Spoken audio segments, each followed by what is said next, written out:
So the difference between most of the self-ligating brackets and Innovation is right here in this picture, showing passive versus interactive.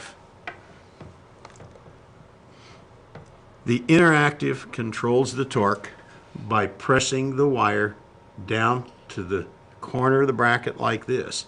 It seats the corner of the wire and the base and the lingual side of the arch wire to the base of the bracket.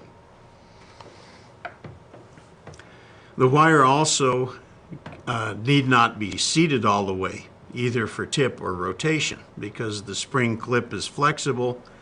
You can close it on a partially seated wire.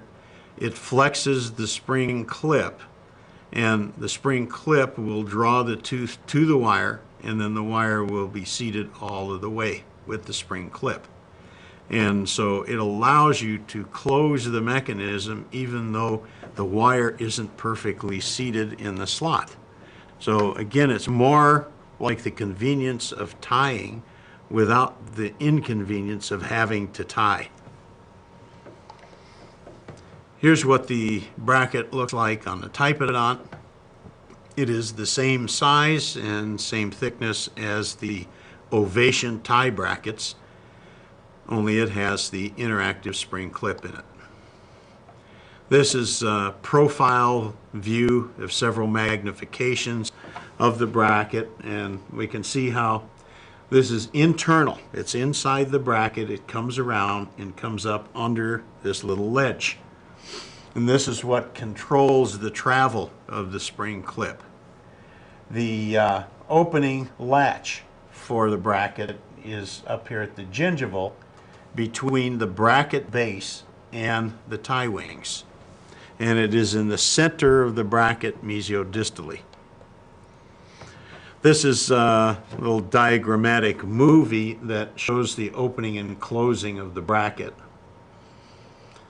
And you can see how the little tail mechanism here, when you push it down, springs the bracket open. The interactive spring clip is made from Elgiloi, which is a chrome cobalt alloy, and it's heat treated. So it doesn't distort, it keeps its shape, and it's quite resilient. This again is a diagrammatic view of the bracket opening and closing, showing the use of an instrument. The instrument should be held at 45 degrees to the long axis of the tooth.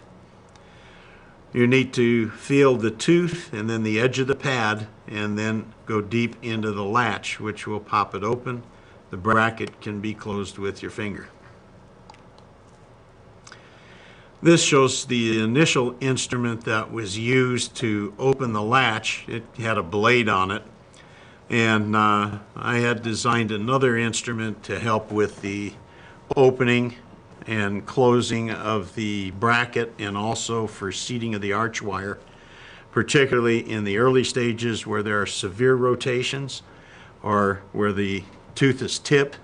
And this instrument is also to be used when you place the first heavy steel wires, because you need an instrument to push the heavy wire into the bracket slot in order to close the clip. These are the brackets with elastic ties on them.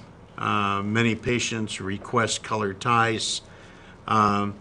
If you do use them and you don't want them to add friction, the best way to do that is to place the elastic kind of at a diagonal, like from the upper portion of the distal bracket to the lower portion, or the distal tie wing to the lower portion of the mesial tie wing. That way they're on there, but they don't bind on the arch wire. This is a little movie that I made in the office, and this is an adult patient. The patient has standard Ovation brackets on the lower arch and the Innovation brackets on the upper arch. And you can compare the size. We run the movie, and as the camera goes around the mouth, you can see the size comparison, and there is no size difference. no thickness difference between the innovation and the ovation brackets. In fact, most of the patients don't even notice the difference.